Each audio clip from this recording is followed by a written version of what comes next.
Triple Shot Mindset.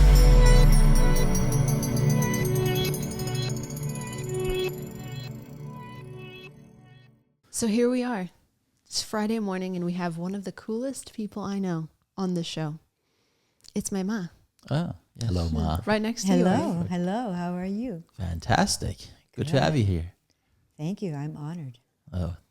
We figured it'd be a great idea to bring Mom on the show because we're looking for real, authentic conversations.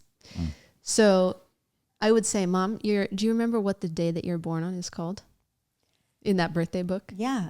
Well, you've told me 100 times, but I think something to the unusual behavior or something. It's a day of The distinctive manner. Distinctive manner. Yes. And in this birthday book that I've had for years, it says that the people born on this day are unlike anybody else and they are authentic to the core. It's Beautiful. not just a Sagittarius, it's a Cuban immigrant, a Sagittarius, a incredible multidimensional woman, an artist, a mother, a grandmother, a sister, a daughter. Am I missing anything?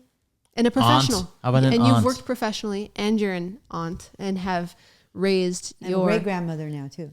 A great-grandmother, and you've raised your nephews before. You've had nephews come over. So you've experienced almost every silo of human life available.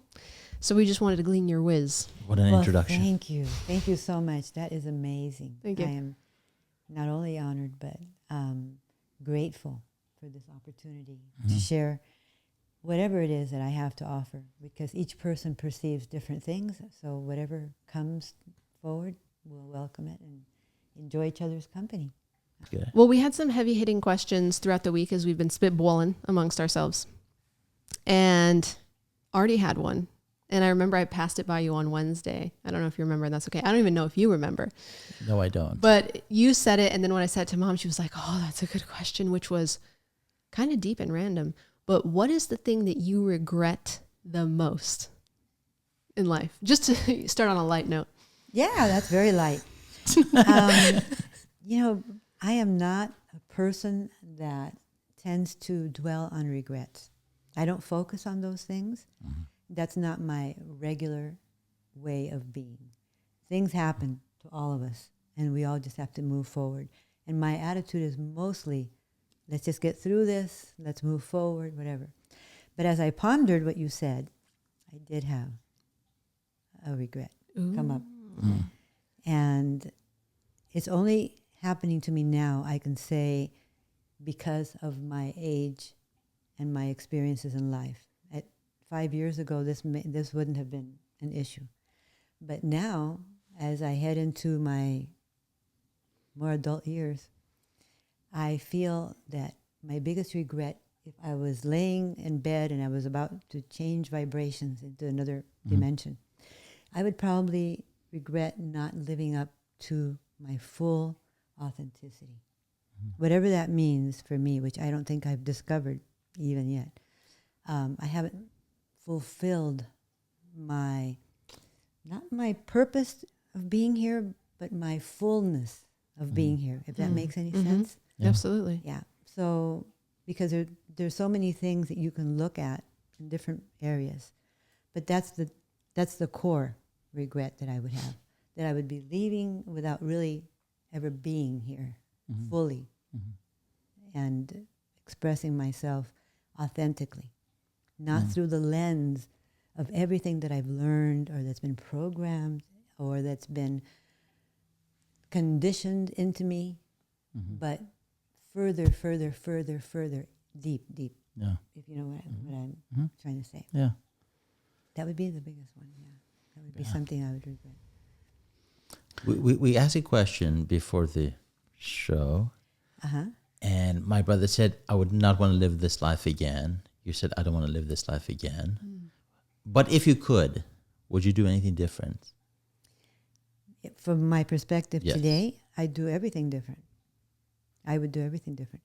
From my first decision to marry at 18 and not have any direction except going by what society expects of you, to get married and have children and do that life, I probably would have done something else. Discover what my talents and my gifts were and go down that perspective instead. If you had no children, you had no husband, where would you be right now? Cuba. If I had, wait a minute, if I had no children and no husband after having, No, lost them, or if I had never had them. You never had him. You're a I free never woman. had them. I'm a free woman. Free woman. You know, that's interesting because life takes over. At the age of 6, I was taken from Cuba and I immigrated to the United States with my mother. And we left my father and my brother in Cuba. So what that did was it took me out of my language, my family, my homeland, my nutrition, my food, everything that I had was taken away from me, and I was brought over here. And so I don't know if that alone, what that would mean, you know. But not having a husband and children, it would be a totally different individual. Totally. Because I've lived most of my life for my children. That's been my core. What do they need before anything else? Yeah. Husband, not so much. No, sorry. Your children I do. have been your purpose, is They what have you're been saying. yeah. They have filled your life with purpose. So were they to be eliminated? And that's a really good question because it would change the entire story. Absolutely. What that gets right to the root of it, which is without other people as our purpose, and maybe we can each go around and throw something in about this. If we didn't make other people our purpose, and I don't mean humanity as a whole, like the collective, Yeah. I mean individuals. Like if I didn't make my brother or my mother or my father, or you didn't make your husband or your children your purpose, or you didn't make your children, or you didn't make Kayla, who are you outside of that? Who even asks that question? When you're a parent, I think by default, the expectation is, all right, you, and for some people, I think that's liberating. Yeah. Like, well, I didn't know who I was, but now that I have these kids, there's a default and I can just project my purpose onto them. Yeah. For me, it's when I was on Instagram and I kept on hashtagging myself as single dad life. And my ex-wife told me, she said, is that really who you want to be identifying as, a single dad? And I thought to myself, no, I'm more than that. I could be a dad 10% or 20% of the time. I could be a artist another 20%. I could be a free thinker. I could be a friend. I could be a brother. So for people who say, this is my calling to be a mother or to be a dad, I think that is just, giving your soul, like kind of confiding it into a little box. Whereas it should have a lot more purposes than just one. So for me, I am no longer a single dad. I don't want to even be a single. I mean, why would society tell you, you're single and that's a bad thing? Exactly. So I want to be a dad, a friend, a brother, a entrepreneur, all those things. Lover. Don't forget. Lover of all. Well, because that is an expression, It is. right? Yeah. So if you're a lover, you're expressing a certain part of you that is important Absolutely. to connect with, Yeah. right? And you're right. So in that sense, when you ask about what's your biggest regret, I don't think I have any, because for me, it's everything that happens to me shaped me to who I am. And it's my choice to choose those paths or not. So if someone says society tells you to be retired at 55 or 65 or whatever, well, I'm not going to do that. Society can tell me certain things. Of course, I didn't have this, mindset when I was 25 years old. Yep. But now I know that I can do much better. I can be myself. I can think what I want. I can eat what I want. I can choose to leave this country if I want. But from this point that I have had this revelation, if I do something wrong, then that's going to be on me. That's going to be a regret. But so far to this point, there's no regrets. Because now I choose what I get to do. That's I beautiful. no longer have to, be a divorced dad, quote unquote, for the rest of my life until they turn 18. That's just an arbitrary number. Right. Why do I have to, do that? My mom says, oh, be single until they're 18. And I'm like, why should I do that? Oh, because that's what I wanted to do. That's what your uncles did. Well, the buck stops with me. I want to be a free thinker. I love it. Yeah, I want to be a free thinker, Yeah. a free doer.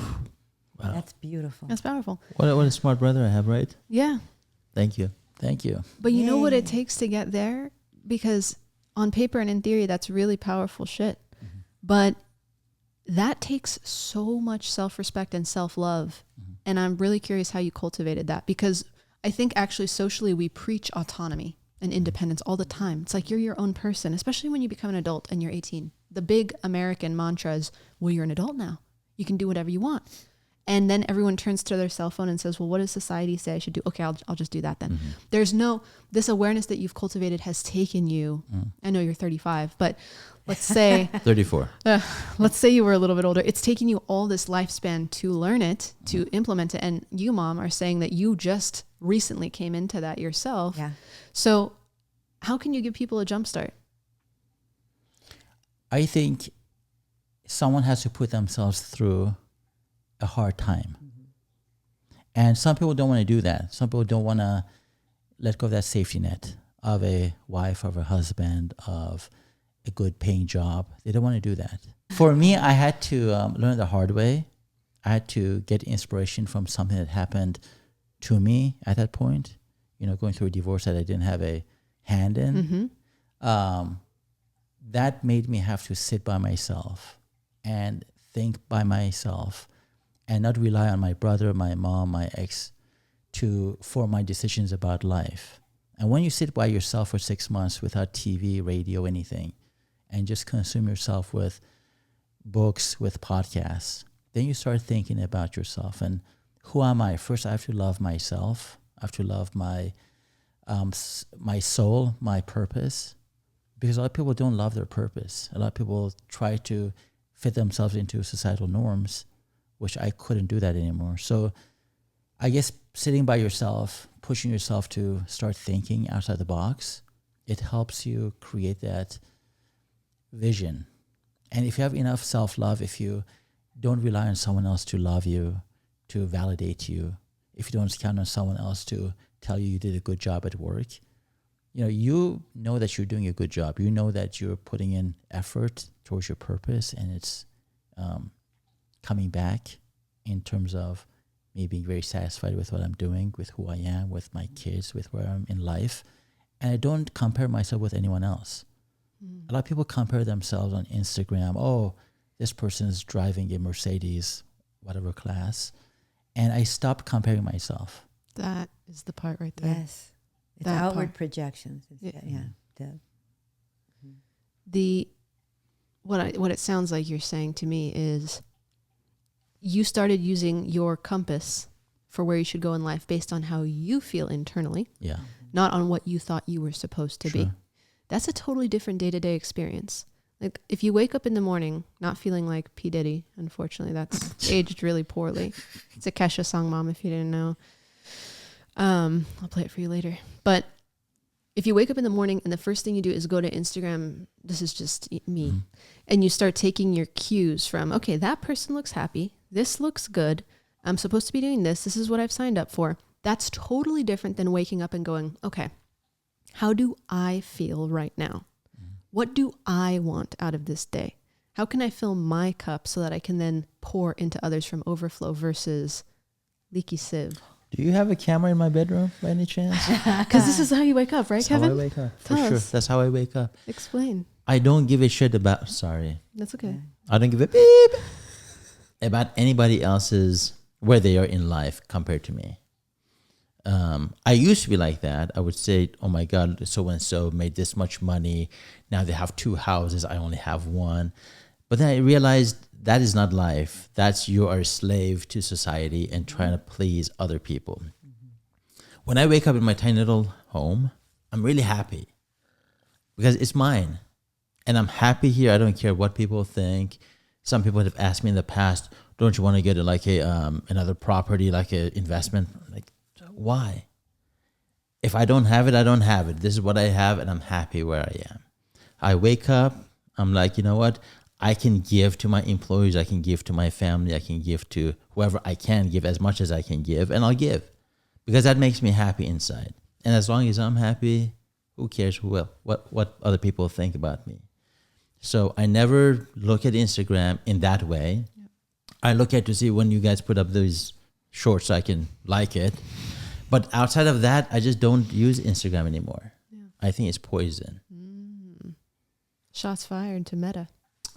Yeah. Hashtag Meta. That's Mark the company that Zuckerberg. owns. Yeah. Mark Zuckerberg won't be Zuckerberg. happy. How about you, Amanda?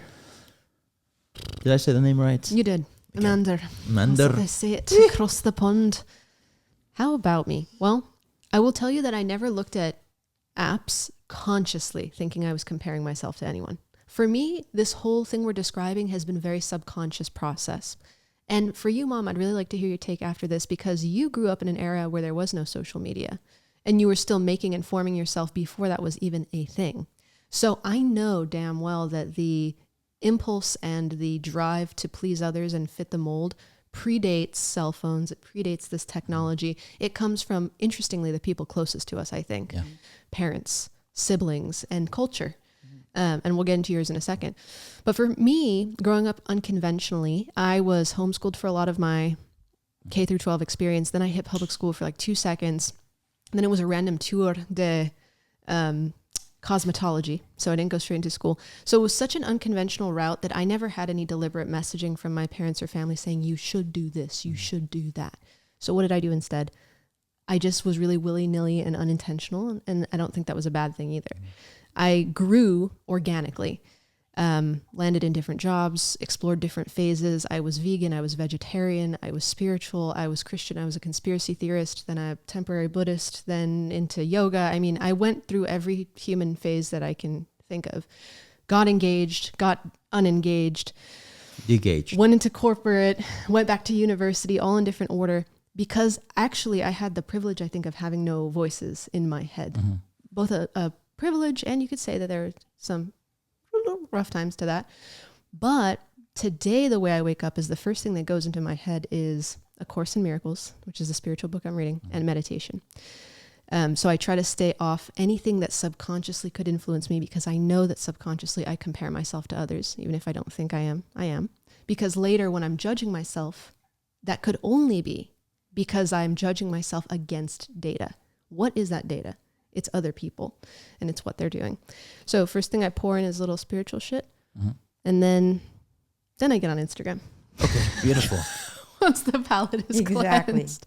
Because you got to stay human too. I think it's that connection and the strength that you start off with once you connect to yourself in the morning. Yes. What I do is a gratitude check. And it begins with, oh, I'm breathing. I'm alive. You know, all the things that we take for granted. Yeah. That's what gets me kind of in a vertical position of strength before I move on and deal with all the little things that we deal with. But that's beautiful. You did have a lot of experience, and that is what really, I think, completes us in our cycles of growing, to experience all the different,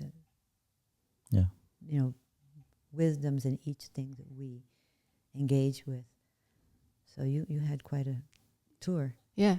Tour de life. Yeah. But you, Ma, you got married at 17, or was it 18? 1 month into my 18th birthday. Dang. So tell us. Okay. First, can you tell me how you felt influenced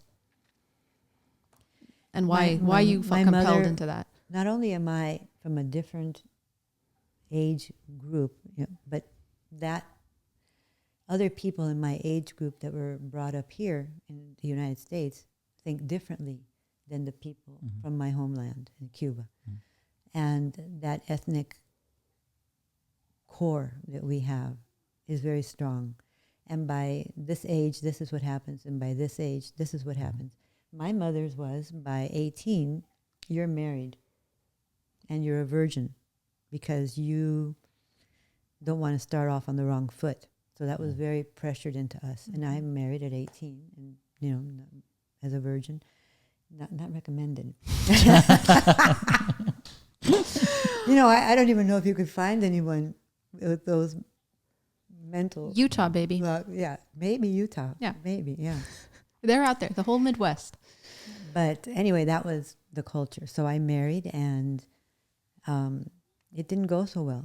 But my life wasn't so hot diggity before either. Right. So you didn't have anything to contrast. No, that I to. had nothing out there to look at. This is where examples and people that can give you a direction, even if it is subliminally or however you want to perceive it, comes in handy. Yeah. But to me, it was, here I am. And my mother's words were, go out and get a job. When I graduated from high school, and that's what I did. I took my first job, and I took the bus to get downtown and back and forth and save money for your wedding, which we did. I paid for part of it. And that was our beginning. And that lasted 17 years. Wow. And 2 boys that we had in that marriage. But that was never a really deeply satisfying relationship. Mm-hmm. And there's a lot to be said on that, but I won't go there. Well, we can go there when you're ready. Yeah. But I have a question, which is, how many people do you think get married? This is for everyone here, because they think they're supposed to. Everyone. In today's world, I don't think as much today. I think people are finding or thinking they're finding their soulmate. Mm. That's what I've been perceiving lately, that our soulmate is really starts with us. Much like what Artie is saying, he's really found his soulmate within. Yeah. And then from there, he can expand to other things. Yeah. If you're looking for the soulmate, the perfect job, the perfect home, the perfect country, everything, it doesn't exist if you're not connected to your own soulmate, because that one will guide you to where you are. Yeah. So I say all this because there's just no one simple answer, I believe, for each person. Yeah. It's getting there through a process of opening up and allowing, and like you said, being by yourself is so difficult. Even when you're by yourself, the phone is nearby, or somebody might knock on the door or something. You have to really isolate to listen, to hear. Yeah. And even then, I often go in and I'll do what we call prayer. That's it. I said my prayer. I'm out the door.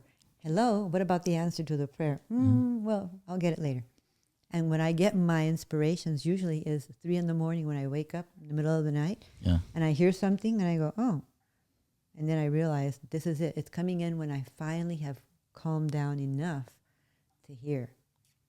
Yeah. Otherwise, I'm busy. I'm busy with the noise of life and the noise of things around me. Yeah. So, absolutely. So I'm sorry. Did I? No, that's great. That's. Yeah. When I watch podcasts, specifically talking to both men and women who haven't been married before, I think society has still some reach into their subconscious, because there are women and men who get teary-eyed saying, I'm 40 and I'm not married yet. Mm-hmm. I'm 52, I don't have kids yet. Mm-hmm. Kids, I understand. I mean, we're born to procreate and, have your genes and DNA move on to the next generation. But when I hear women, specifically in this day and age, cry and think that they've missed the boat, it's heartbreaking, because in a way, they think that they can always find better. Mm-hmm. They say, well, I'm not going to settle down with anyone until I find the one. And I think the one should be inside of you. Exactly. And once you find yourself, then you can find a person who will complement you on your journey of life.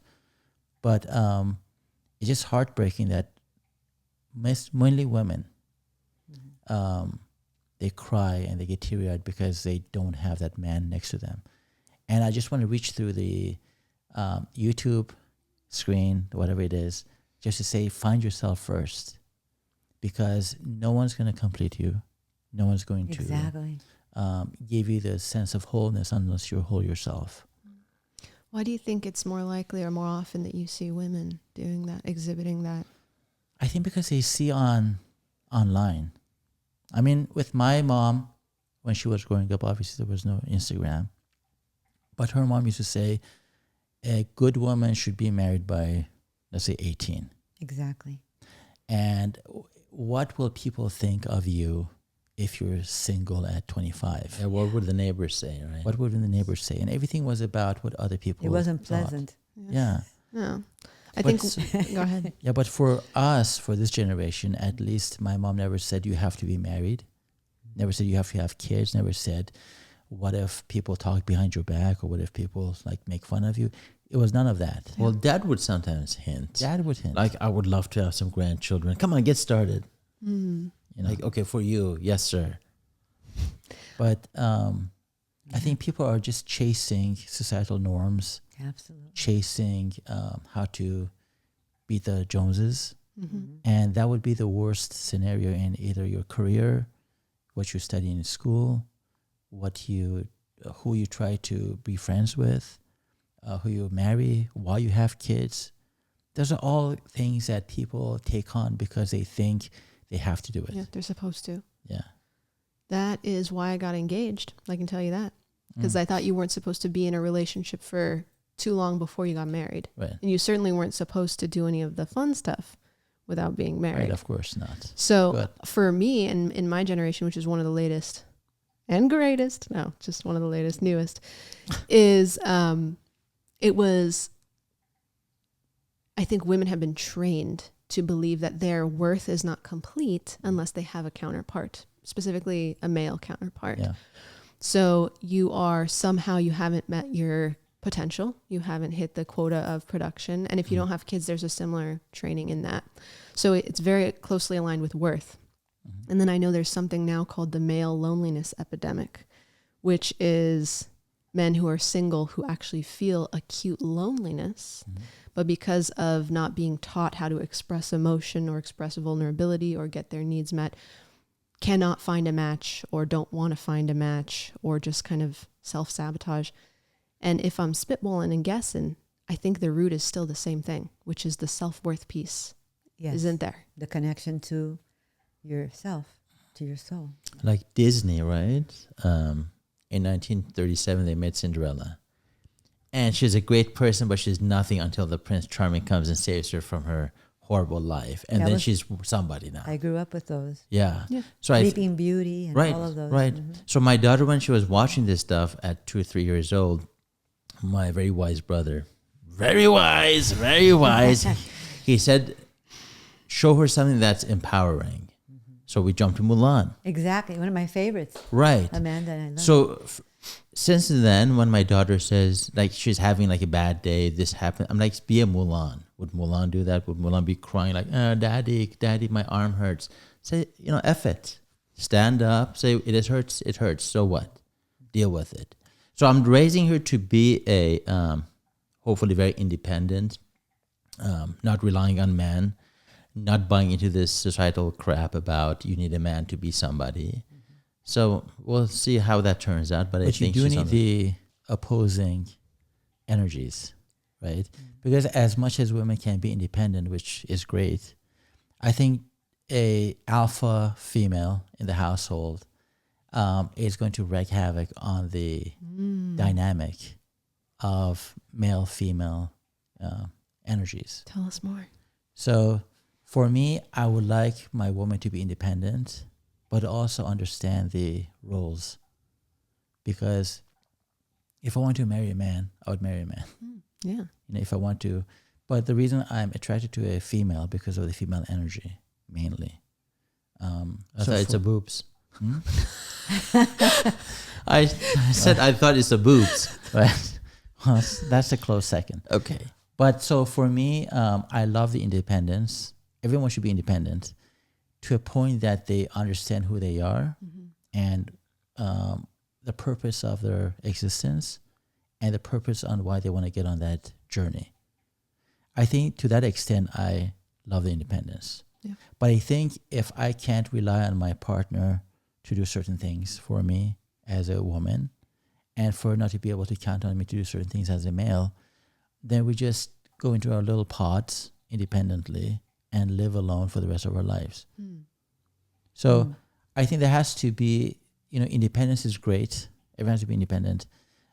Self-loving is more important to me than independence because self-love creates certain ways of life that you can take on and you can bring into a relationship. And as you said, pouring from a full cup or whatever, it's more beneficial than pouring from your own cup. So are you saying that independence, because it can be instilled so beautifully the way you're describing, and I think I really respect what you're doing with Kayla. I think you're saying if it goes too far, independence can become a sort of armor. Mm-hmm. And it can erase the softness, the Yeah. emotional vulnerability, the nurturing. Yeah, and close you off, because if you're self-sufficient, independent, you don't need anyone. Yeah. You said Which- alpha, which is a term that you see on like Instagram. Right, which I don't and stuff. think women can be alpha. I think alpha is a male term, but a lot of women take that on nowadays. I think if you're too independent and you know it all and you can fix it all and all that stuff, then yes, it's great, but it's going to make it difficult for you to bond with someone unless you're accepting of that much independence and that much self-sufficiency. Well, what you're talking about is Yeah. hyper independence, like Right. ridiculous Over it. independence.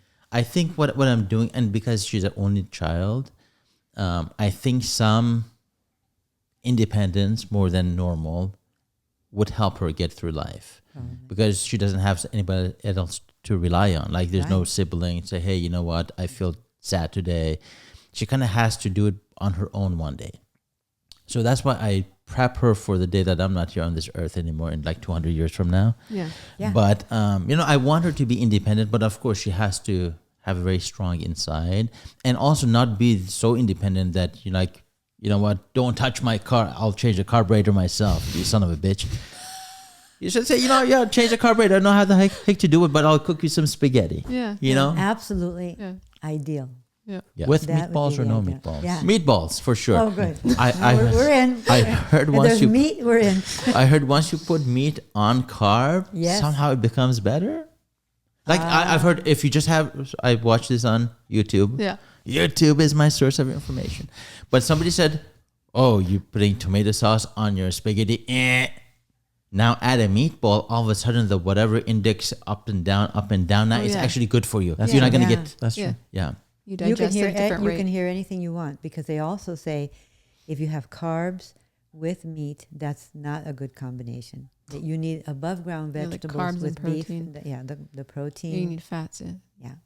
That's what, So it depends on who you listen to, but Seriously. whatever works for you. Right. Yeah. Right. If it makes you feel good and if it resonates with you, then that's what's good for you. If I pass away early, you know what happened, and you don't do that. We won't do it. Okay. No meatballs on the spaghetti. Sure. I just have a question, if I may ask Ardavan, and Yeah. that is, what are those qualities that you would love in your independent woman?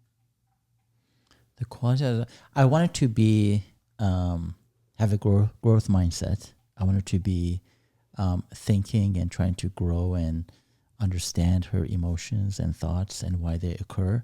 And if they're toxic or negative, I want her to understand the root source of it and get rid of them. Mm-hmm. I want her to be loving, caring, nurturing. I want her to have self-love. I want her to be able to be independent enough to not ask me 100 questions. Where were you? What'd you do? So But trust, also have a life of her own that I can be intrigued equally to ask her, how was your day and what did you do? Mm-hmm. I like her to be a free thinker. I want her to know what she's putting inside her body. I want her to not look at mainstream media because I think people who can't think independently become sheep and they become part of the problem. So my independent woman would have qualities that are just like mine. Basically, Yeah. yes, but with a female Yeah. expression. Yeah. What, may I ask a question? Go take over. Okay, I just want to ask, as far as intimacy, what would be what you would be looking for the most in an intimate relationship with a woman? I think it's emotional intimacy, first and foremost. If I can see that she's emotionally mature, she can be vulnerable. She can be caring and loving towards me. I think that's the biggest turn on for me. Mm-hmm. It doesn't matter how they look like, how tall, short, skinny, fat, whatever it may be. Mm-hmm. If they're aggressive, not aggressive, doesn't matter to me. As long as we have intimacy in terms of emotional connection, that would be my ideal. That is beautiful because you are showing that your deep connection is by inward values, not so much the outward appearance. Yeah. Outward appearance is good, and we need a certain amount of that, right? Yeah. But for women, I think it's been that way for a long time. It's not about the man's outward appearance, but how connected is he to himself and to you as a woman. Yeah. I suspect, I have a sneaking suspicion, that the more fixated someone is on their partner's appearance or potential partner if they're in the dating process. So I'll say it again. The more fixated someone is on their partner or potential partner's appearance they are, the more likely it is that they are emotionally unavailable. This is my theory. Wow. Yes. So we can kind of gauge people's emotional availability, including our own, on how fixated. I don't mean that you can't care what your partner looks like, because Mom, as you so brilliantly said, you need a little physical attraction. Well, sure. We've beaten that horse to death on this show, and will continue to beat it more in the future. But physical attraction, chemistry, that all plays a part in connection, a part. But if someone is just absolutely, utterly fixated on the appearance, or let's say for males to female, I'm just talking about heterosexual. On finances too. That's what I was going to say. For male to female, it's often appearance, but for female to male in heterosexual relationships, it's often money. Like, what are you going to give to me? And the more fixated you are on these material qualities, the less likely you appreciate, understand, or value that emotional connection. And I'm really curious, Mom, because again, we're in this area of online dating, of gold diggers, and I'm sure all of these qualities existed before, but in a different manifestation.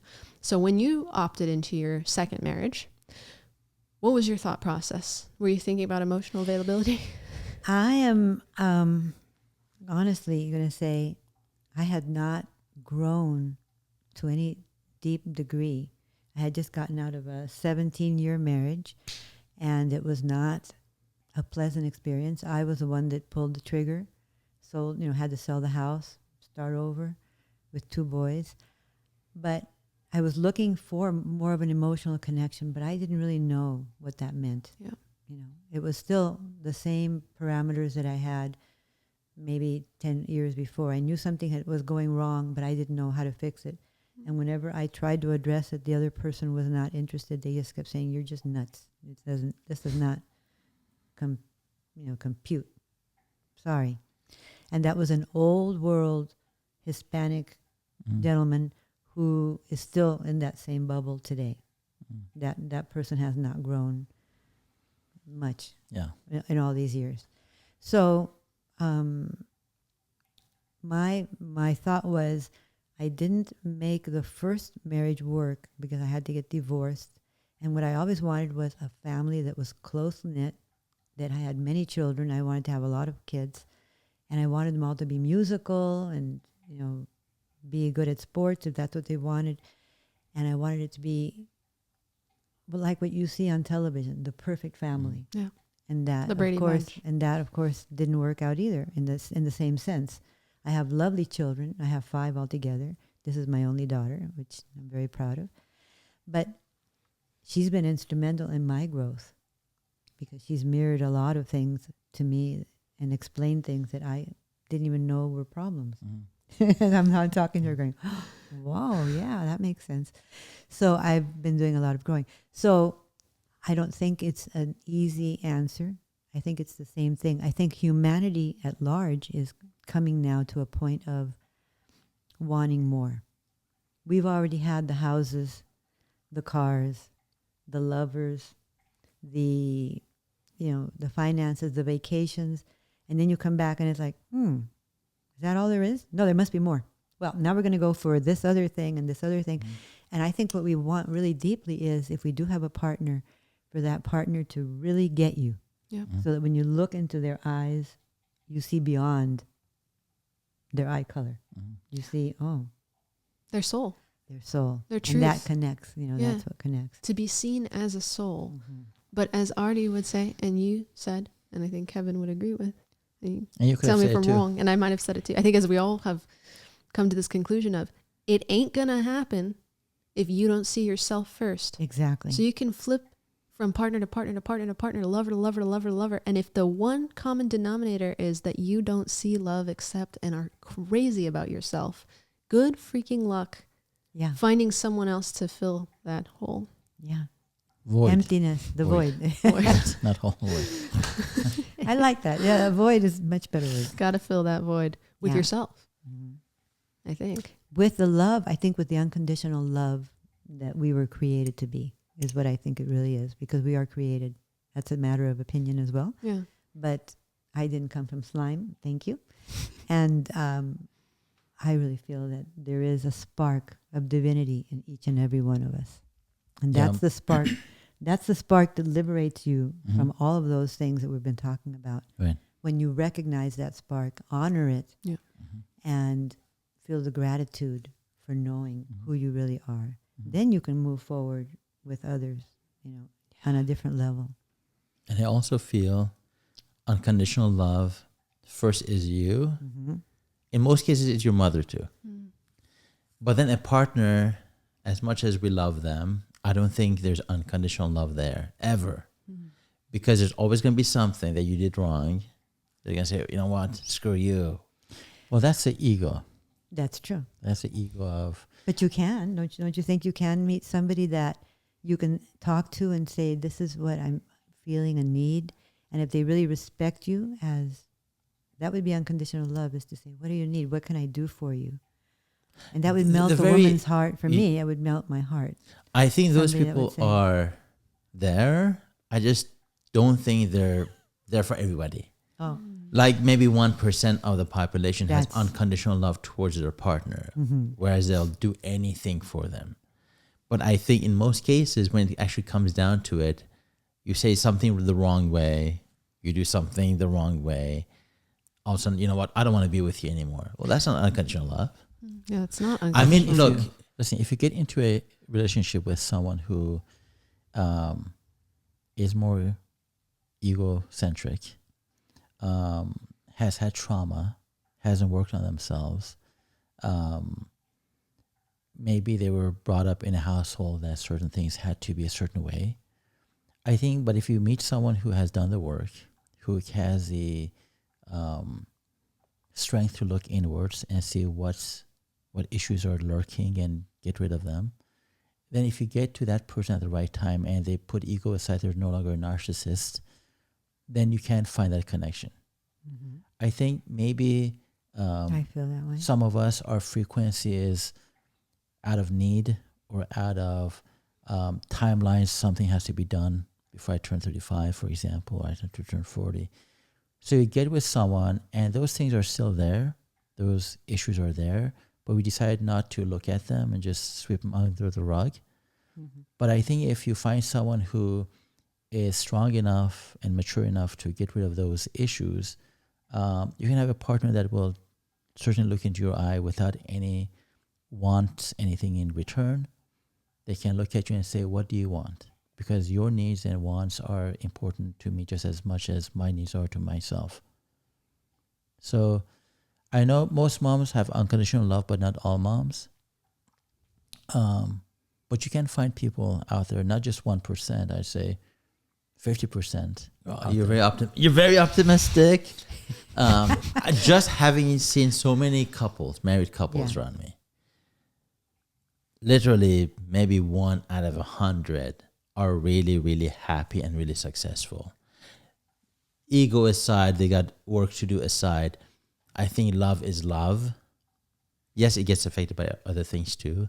But I think at the end of the day, the way I will love my daughter, the way you will love your son, the way you love your children, it's extremely, extremely unique. Whereas they're not, you can't interchange them. You say, you know what, I don't like you, I'm going to go get another child. Exactly. But with a partner, if there's something, you're not on the same frequency, it's more likely you will say, you know what, okay, screw you, I'm next.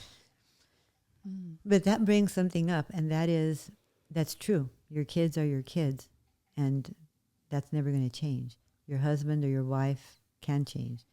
But if you're doing it that way, you're going to continue going through relationship after relationship, because not one single person, unless they're connected to that deep unconditional love that they have within themselves will be able to give back to the other person. And that's what I've experienced too. And I think that's rare.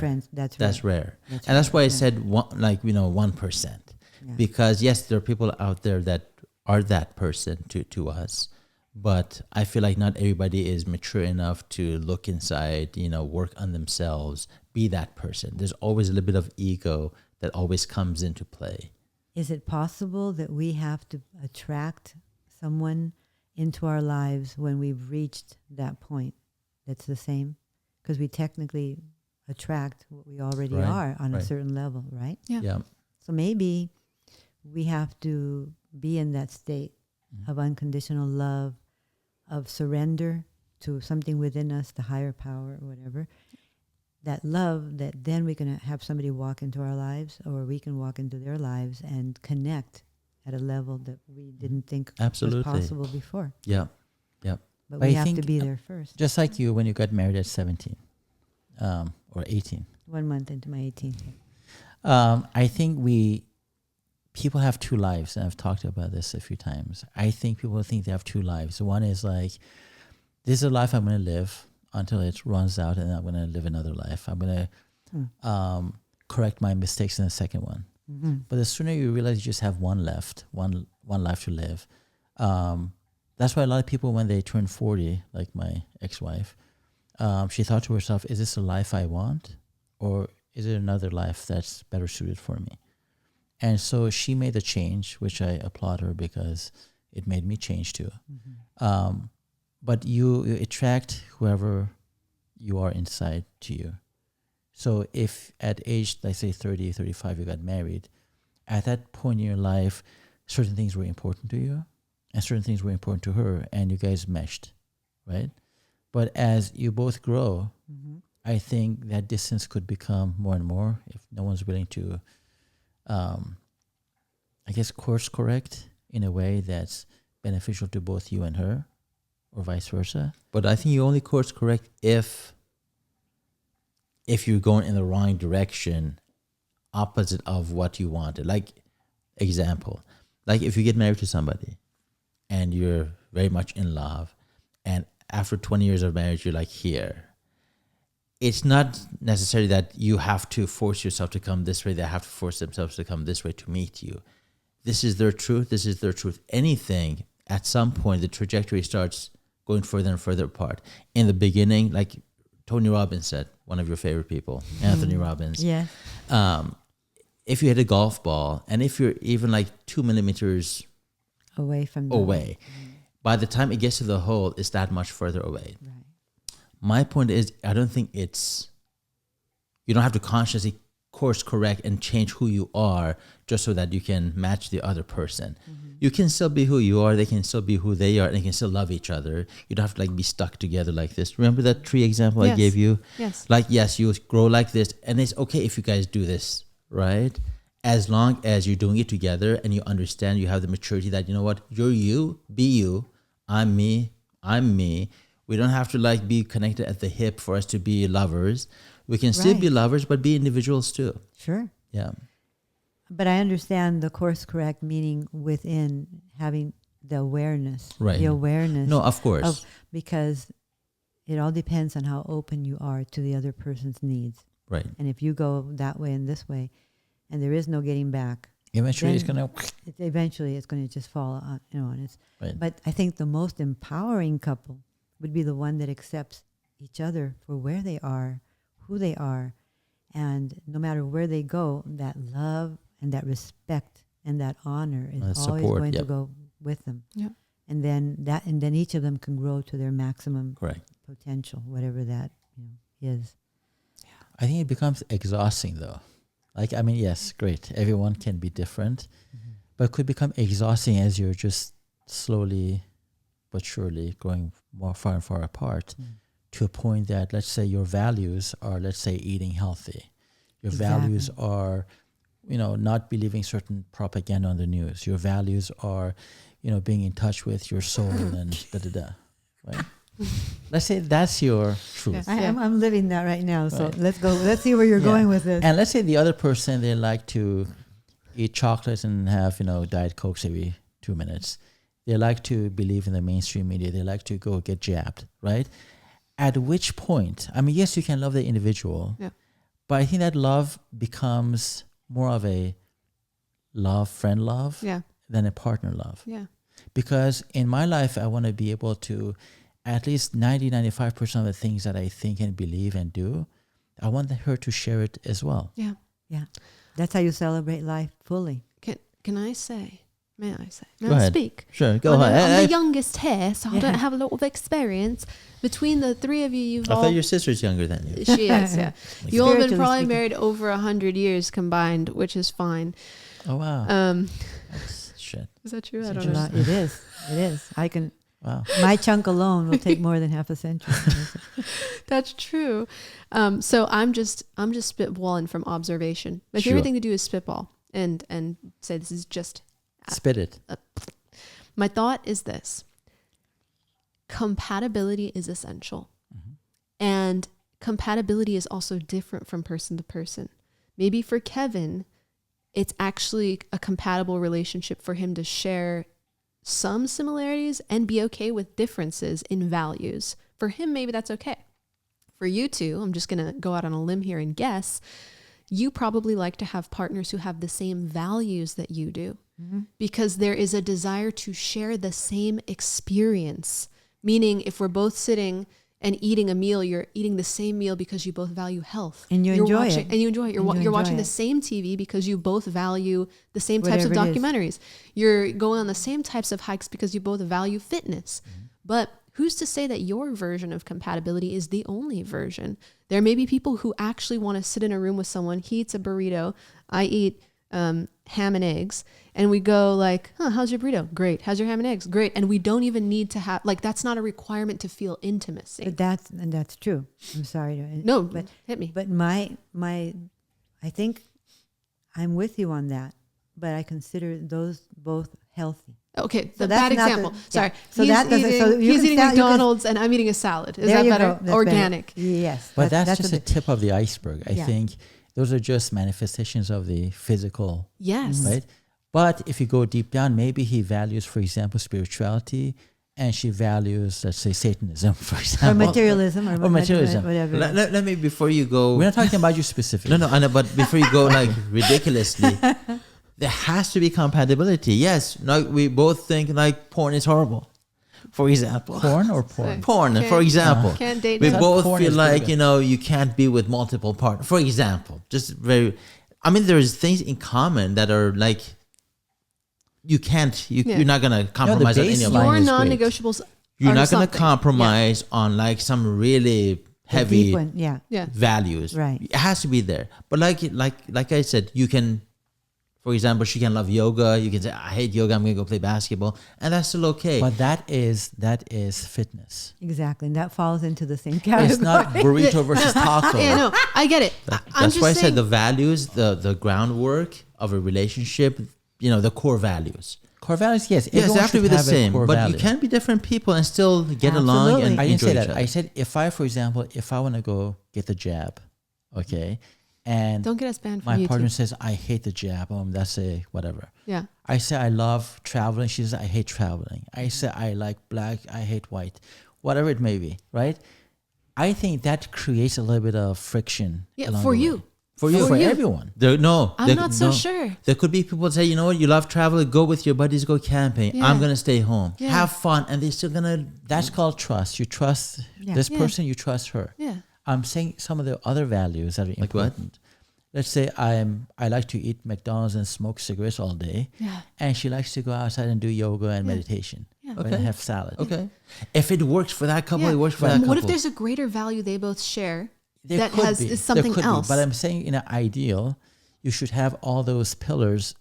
for you? for you? Because For you. if everything's exactly the same, it gets boring. I don't want the same exact person. I'm just saying if I When you choose to, when you described your perfect partner, it was you with a vagina. 100%. So you do 100%. want the same exact person. But if Let's I just make that met- clear. If I'm with a obese woman who doesn't take care of herself, who smokes Which left you'd and right, never be. what's that? You would never be. No, but let's say we do this after like 5 years.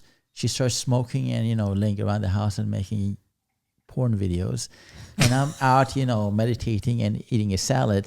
At which point do you say, oh, well, we both hate, terrorists, so that should be enough to build a foundation? I think what I'm saying is you don't have to change your compatibility standards. For you two, I'm sensing, tell me if I'm wrong, that you have the same type of desire in partnership, which is fundamental mirroring of values on almost every level. But not with boredom. No, like not with boredom, with spice. With freedom. Yeah, with because freedom they're passionate about it. Because I think the more you feel supported, the more you will go out and explore yourself even more. It doesn't mean that one person can like yoga and the other person can like football and whatever. Right. No, it's just... But you're expressing a desire to be closely mirrored. I'm just saying that's your compatibility preference. Maybe we could open to the possibility that other people have other compatibility preferences. I think if we do a research study and we look at couples for 5 years, 10 years, 15, 20, if the ones who have all the C's, compatibility, chemistry, connection, all those things aligned closely, they have a better chance of making it further. Don't you agree? No. I think it's a decision that you make ultimately. But you have to have a certain amount of compatibility. Remember at the root. Remember our mom's best friend in Orinda, California? The man, he does his thing. The woman does his thing. They love it. They're in love with. At dinner, he makes a salad. She makes a spaghetti. They eat. One washes in. But listen, they both eat the salad and the spaghetti, right? Yeah. Both of them don't drink excessively. Both of them don't smoke. Both of them don't do drugs. He loves to win an argument. One of them goes out golfing. He can't win this one. The other one goes out yachting. I'm not talking about you have to do everything. Exactly. That's what I meant about being exciting. Yes. And about expanding. I totally hear you. I'm talking about, I guess maybe the differentiation is the core. Non-negotiables. The core that you are at your core has to match the core of the person that you're with. 100%. Because if that core is different than yours, it's going to be 100%. Absolutely. It may be exciting and something in the beginning, but ultimately it'll maybe destroy the other. But some people get together knowing. See, here's the thing. I think most people get together knowing if they're fundamentally incompatible. But like you said, they make concessions anyway. Absolutely. They're like, I already have suspicions that we're not going to be compatible, but we're just going to pretend. La, la, la, la, la. My eyes are closed. My ears are covered. I can't see it. We're good. Put the ring on it quick. 5 years later, they've grown apart. 10 years later, they're even further apart. 20 years later, they break. I bet if you ask any of those couples, if they were truly, deeply honest with themselves, they would have said, because I know when I got engaged, I knew we weren't going to get married. Sorry if you ever see this, I apologize. But I knew we weren't going to get married. I knew it was going to happen, but it was happening in the moment. I said yes. I felt swept up in it. I think if you're truly attuned, you can sniff out incompatibility. And if you're real with yourself and you think back on your relationships, both successful and failed, you know. And you probably need to stop it way in advance. Yeah. Yep. Before we let it get to. Yes. Because one person will usually speed up the process for whatever the reason. Correct. Or both will kind of pretend they don't see it. And then when someone really gets pissed off, they'll pull the plug. And it's as simple sometimes as not ever speaking about what you really want out of life. Yes. Beforehand. Mm-hmm. I wanted a big family in my current marriage. This person said, you already have 2 sons. You don't need another child. We don't need any children. Mm-hmm. And I thought, wait a minute, I'm missing 5 more kids. What? So that right there was, because then that person doesn't want to be not bothered, but doesn't want to be hindered with the responsibility of 5 more people to bring up. They're just ready to go by themselves and do their own thing. And this other person saying, bring them on. We're going to have a new baseball team and we're going to, so it's a very big, and that's right there, a core challenge. Very so this is for young people that are starting off. I'm not talking about, whatever, but you discuss those things and then how to raise them. That's another question. And not everyone enters a relationship with the same intentions, even if they do say they want to get married. Yeah. Some people want a soulmate. I think you both want soulmates. Mm-hmm. I think, Kevin, I'm just going to put this out there. You seem to make it sound like earlier you don't necessarily believe soulmate unconditional love is for everyone. It's in the 1%. Right. So if that's the case, some people are seeking soulmates, some are not. Mm-hmm. What if you end up in a partnership with someone who doesn't believe in soulmates? Well, that's the problem. That's a very big problem. Yeah. But people do it all the time there because they get together out of need. Fill out this questionnaire. Nope. Yeah. That's not going to work. And they may not answer honestly either. That's true. Or at the moment they think this way and then they change their mind. Correct. Yeah. When I was about to get married years ago, Months ago or years ago? Years ago. How many years have you been married? 15, something like that. I think so, 15. But I told my soon-to-be wife, I had a very candid discussion with her in a coffee shop in Aliso Viejo, California. And I told her, look, the reason we've been going out for all these years and I haven't popped the question is because I don't need to do it in order to gain a soulmate. Mm-hmm. And I was very honest with her. I said, I have a soulmate in my twin brother. Mm-hmm. We're the same soul, kind of. And all my life, he's been my partner. And yes, you do have other, parts that are desirable. But I think from a core perspective, I never said, oh, I'm half. I'm looking for the other half. Come complete me. Right. He was the other half. Right. So when I got married is because she was a great friend. She was a great partner. She was a great lover. A lot of things we had in common, and we still have those commonalities. I think those core commonalities are still there. Mm-hmm. But what I was referring to is we grow in that I become me and she becomes her, still with those strong roots. But this branch is this way, her branch is this way, and we're still growing together. Right. And I appreciate who she is. And that's ideal for many people. Right. That works very nicely. What if one day you become a white supremacist and she becomes a BLM, activist? Then we're going to have some problems. We're going to probably have some discussions and therapy. But I think the root is so grown under every sidewalk. You understand. We will come up with an agreement. What I'm thinking is, and I have a question for you both. Do you believe that love is something you feel more easily when there are similarities between you and another person? Like, are differences a barrier to entry for you to love? I think so. Okay. I think so. Okay. I mean, it's less time to get to the finish line. If I can find someone who mirrors a lot of things that I believe in, and we can have commonalities, and I don't have to convince her that I'm right, and she has to convince me that she's right. And she's like, oh, yeah, I love eating healthy. Oh, yeah, I didn't get the jab. Oh, yeah, this. Then I think the barrier to entry is much more quicker. Yeah. Versus if you have to constantly look at someone and try to overcome their different opinions and different values and different whatevers, and try to find that diamond in the rough. Yeah. Might as well just give up on that.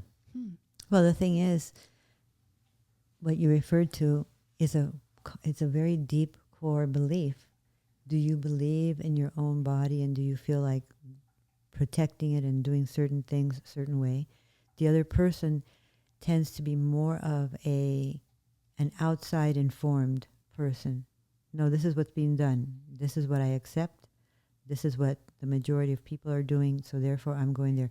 So it becomes much more fundamental on a deeper level. It's not just about the outward experience. Yeah. And that person says, I don't really care what you're doing. I'm protecting myself. This is what I'm doing. And this person says, well, good for you. You do what you have to do. But this is what I feel for me, and I have to. That's a very deep, fundamental, and it can make a rift of sorts. Yeah, no doubt. No doubt. Because that is only one of many things that go along the same lines. I feel this way. Well, I feel this way. I feel this way. But you're missing that core of the root system that you're talking about. And you are going separate. Yeah, opposite directions. Yeah. Not just separate and parallel, but like... So you say, I'm going to only drink an ounce of wine once every 3 days.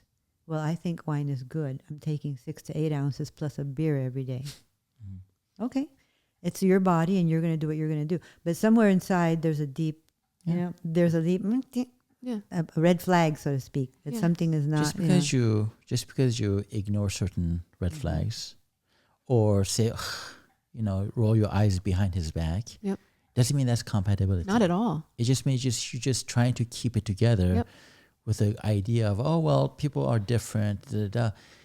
But I think at one point the rift is going to be so big, and you cannot tolerate the bullshit anymore. That the best thing to do is for both of you, for both you and the wife, or wife and the husband, to just cut it off and start fresh. And I think you're not going to have that like your mom and I, we were divorced at one point. Yep. So we saw that what do we have to do for the second part of our life to live a happier, more fulfilling life. And I think unless you go through that big change, like a lot of people, they change the way they eat, not after their doctor tells them to eat better, but after they have a heart attack, right? Not a lot of people are going to change the way they are unless they go through a divorce. So unless you go through those things that are life-changing, then you value compatibility a lot more, chemistry a lot more, connection a lot more than before that event. Absolutely. You have a better sense of it too, what it is for you. Yeah. But what you both said is that you had to, well, what you said you wished you'd done more is got to know yourself more between marriages. And what you said you did do is get to know yourself more before seeking. So if that piece is missing, all the good intentions in the world don't matter. And you will, what I'm trying to say is you will wrongfully opt into compatibility because you don't know yourself well enough. Right. So you will be thinking you're choosing compatibly, but if you're just a mirror of society and you don't know it, you're going to pick another mirror of society. 5 years later, you'll discover you're this like radically different person, and maybe they didn't. Yeah. Exactly. So you're always technically, spiritually speaking, attracting a mirror of yourself, whatever that may be. And you know, hardship is one of the biggest, for me, has been one of the biggest eye-openers and awakeners, shakeners, because when you're in a real hardship, emotionally, psychologically, physically, all these things happen, that's when you tend to go, oh, stop. Let me look inside and see what's going on. Absolutely. So hardship, divorces are big hardship on many levels. Grief and if we is have the great children, awakener. yeah, it's many, many levels. Leaving your land, leaving your original country, leaving everything behind, your culture, your people, whatever, and being thrust into something totally different, that's a hardship for everybody. There's an adjustment. Yeah. What if you choose to not acknowledge a hardship or grief, or you choose not to grieve? You just kind of like, I'm good, hop into another relationship quick. They say the best way to get over someone is to get under someone. Worst advice. Well, that's not what they say in Cuba, but yes. What do they say in Cuba? They say, doesn't make any sense. They say one nail pulls out another nail, which means you've got a nail there. I guess you've got to pull that nail and put a new nail in. I don't know how that works. Un clavo saca otro clavo. Same concept, sí. though, The same right? You just concept. fill the void Basically, as quickly as you can. Basically. So what do you think about that? Folks who don't grieve enough or face the emotions enough. Well, I have to ask grow you, enough. do you believe our society takes time? I think we have a lot more therapy today. People do go to a lot more therapy. In my days, there was no such thing. Yeah. If you were seeing a psychiatrist, you were a nut job. Yeah. And you were labeled Yep. that way. And it was like, there's the crazy one. And you would say that carries on, right, Ma? You would say, Yeah. because I think generationally very speaking, deeply- your generation still has a against therapy. Yeah. That was meant to be like a sign of the cross, vampiric. I get thing. it. I agree. Yeah. And even so today, because the thing about therapy today is that it's not, I went through an emotional disruption many years ago, and I went to Kaiser. My heart was pounding. I didn't know if it was menopause or whatever. And it turned out I was stressed It was a panic attack. beyond my, because I was taking care of everybody else's needs, never my own. It was always somebody else. Even the neighbors I took care of. It's this complex that hits me out of nowhere. That lady doesn't like to cook, and she's in her 80s. She needs food, so add more food and make something special for her. Oh, by the way, she doesn't eat salt, so that part of the food has to be separate. I just put all these on myself. And I went to Kaiser. They did some tests. Everything was normal. They couldn't find anything. They said, but we can give you some psychological help. And I said, I'll go for it. What is it? Well, you have to be under medication for us to treat you. Well, guess what? No medication. Thank you. You can't see me without medication. No. You have to be on medication. So that was the end of that. That was very, because to me, what did that have to do with anything? That's a horrible compromise. Like you have to be medically. That's what the system. Medication That's what the system requires. Interesting. Yeah. Now to this day, even now, I think they do in order to for them to cover it for free. Yeah, for them to cover it. Yeah, because you can get therapy any old place now. Exactly. Oh yeah, you don't have to go pay out of pocket for it. Yeah, but that was the coverage that we had. That's where we went, and that's what they offered. Got and it. I rejected it when they said You have to be on something. Wow. I did not know that story. Yeah. So I said no, because to me, part of that, I can take medication for a short time because I'm stressed and I want to, get back to a normal level of existence. But I don't want to be on medication just to see someone who's going to bring up my childhood and whatever they're going to do. I didn't know. So anyway, I missed it. Sounds scary. I missed it. But yeah.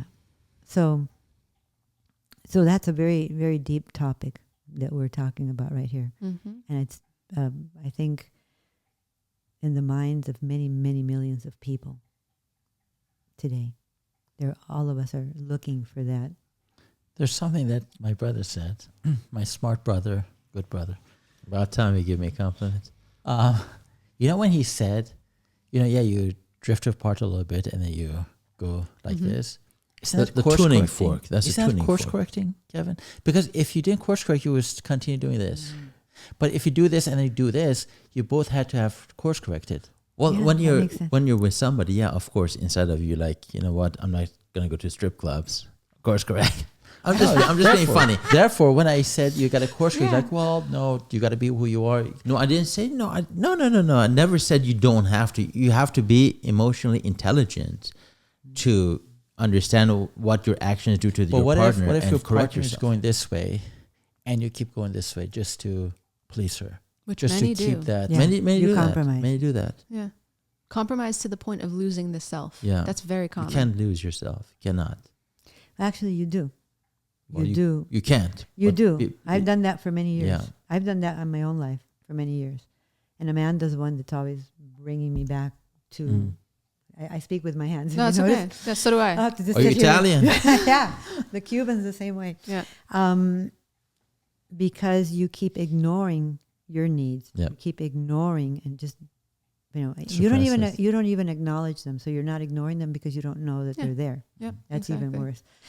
And you're so focused on all the kids and all the grandkids and the husband and what everybody needs and what everybody desires, whatever. And you never stop, because I was always taught that was selfish. Yeah. My mother ground that into me. Yes. It's what you should do. Now, she never did that, but I had to take care of my sister, my brother, my nephews. Everybody came to live with me for a year or two. Why? Because we had a stable home and we had something to offer. But I would never send my kids anywhere to do anything. I had them, so I was going to raise them, right? So for many years, I have done that. And I don't recommend it. Yeah. It doesn't really solve anything. And that's what I was saying about the regret at the very end when you go, uh-oh. Yeah. Now you see, life. And I'm going to be like you. In 200 years, we'll see what's going on. Right? But it's just, it's not time wasted, but it's time that you didn't do what you were really designed or programmed or whatever deep in your soul to be, that unconditional love, that expression of life, Yeah. the abundance, the joy, everything that's within us. And you express it in different ways, but not fully. Yep. Because you don't really connect with that. So that's what I'm working on in my life today. Hopefully before I'm 80. Yeah. That's 30 years get from there. now. Oh, yeah. Right? That's 30 years Yeah. from now. Yeah. Do you care to share your age with the folks? Well, 75 and a half. Wow. So, yeah. You look amazing. Thank you. But, plastic surgery and all that. No, I'm just kidding. It's, yeah. I think we reflect what we are, what we Yeah. Our Internals. internal. The Yeah. internals. That's hopefully Showing what the keeps us outside. younger. Yeah. More flexible, Yep. more vibrant, Definitely. more alive. And there's always hope. There's always tomorrow. There's always an opportunity to improve in our lives and to improve other people's lives at the same time. Because the more we're connected and secure in ourselves, the more we can give to others, Yeah. which I think comes back to us. Everything that we've given always comes back. Yep. I think. Absolutely. I agree. Yeah. I think it's really important that you said there's always hope, especially at 75 and a half years old. Well, and I'll tell you why. Because I think some people give up even subconsciously, and they don't decide to give up for their entire life. They just say like, I'll just give up for today. A bad mood is a way of kind of giving up for the day. Like I just, the growth, the possibilities, my future, what I'm capable of, my potential. I'm in a bad mood. This happens to me. I'm just not going to try today. And unfortunately, it becomes the next day too, and the next day, and the next day. And then you don't realize you've given up. This doesn't happen to me. I'm still a kid. But I can foresee that an attitude like that, and I've witnessed it in others that I've known and loved, even if it's subconscious and they haven't opted into giving up, that is what they have done. Yes. They have chosen to. It's just a bad mood for the rest of their life. Yeah. What's the use? This is futility. Futility. Yeah. What's the use? So when you say at 75 and a half that there's always hope, I think that's a radical and important message. That it doesn't really matter what your age is or what you have or haven't accomplished. You can actually turn everything around, change everything, and channel all that unconditional love you talk about from your soul into the next day. And if you just choose it for one day and then the next day, then you've just regained your entire life, even if you have only a year left, 6 months left, because we never know how much time we have. But who wants to spend the time that we have not believing in our soul? Life is really beautiful, and there's so much, it has so much to offer, and we get bogged down with the things of life that don't pertain to, to real love and to real joy. We have bills to pay, and we have just all kinds of issues that are in the world coming at us. I am so lucky to have a mom who at 75 and a half, forget the half. It's important, who still believes that. Because I always feel like this is a good time to start a business. Yeah. This is a good time to start, just moving forward with, you should have more experience by now. You should know more, right? Your age should have, not the word should. But you know how rare that is, Mom? Is that? No, I don't. Because well, let me tell you. I don't deal with a lot of people my age. It's rare. It's rare at my age. I know people who are disillusioned already, disenchanted. It's all futile. I don't want to, that's why I say to Amanda, for me, youth is beautiful in the sense of offering possibilities. And, for me, to be with a group of people my age, which I've gone to different groups, and we're talking about which doctor and which medicine and what the thing and where you got your cane, and like, put the brakes. Yeah. No. So that's one of the things that I think will keep you in a better state if you just keep looking at what your capability is as opposed to what the norm is. Yeah, the norm's going to kill you. The norm's going to make you depressed and question your purpose. Yes. All right, so I have a question. It has nothing to do with what we've been talking about. Okay. But because you're Cuban. Is tres leches a Cuban thing? What? Tres leches cake? Is that Cuban or not? No? That's Mexican. Mexican. I always wonder why they don't have it as a chocolate cake. It's always like yellow or white. Yeah, that bothers me too. Yeah. I go to bed sometimes thinking about that. Right. Waking up in a bad mood. So you're a chocolate fanatic, huh? God, yes. Me too. I don't know what it is. Yeah. Cacao. I love the flan. I love the flan. Yeah, I love flan too. I do like flan. Well, if we made a yolkless flan, would it still be a flan? Flan fan. Actually, yolks are not bad, but that's another discussion. Of course they're not bad. Okay. Of course they're not bad. But if we made a yolkless flan, would it still be a flan? That would be mucus. Oh, okay. Perfect. Sweet mucus. Yeah. That's vile. All right, so we're wrapping it up. Yeah. Closing thoughts. Okay. You go first. Well, it's been a revelation to have you on the show, Mom. Oh, thank you. It really has. I appreciate it. And it's so cool to see you in this setting because I already consider these two family. And I've known you my entire life. Have you? Yes. But in a setting like this, where we're all exploring each other's minds and hearts, no holds barred, and just letting it rip, I just so appreciate your openness, your insights, your heart, and your soul. Thank you so much. I so appreciate this opportunity to hear all of your thoughts. I value them. And I think each one is extremely important in today's world.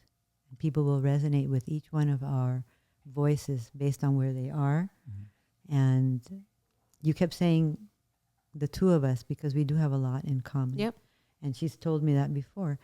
And it's a natural thing. It's not something it's not something you are forcing. or you're trying to do. It's just who you are. That's just your expression. So I love you guys, and I feel like we are family. That's how I look at you. I've looked at it from the beginning. Yeah. So that's why I said thank you for loving Amanda so much. And he's like, bribery. I mean, she just sent us a check for $30,000. That's all it last takes. year. He hasn't cleared yet. Well, thank you for coming. Thank it was you a for pleasure having having you. Thank you. I love your perspective. I respect your perspective. I love your perspective. I respect it.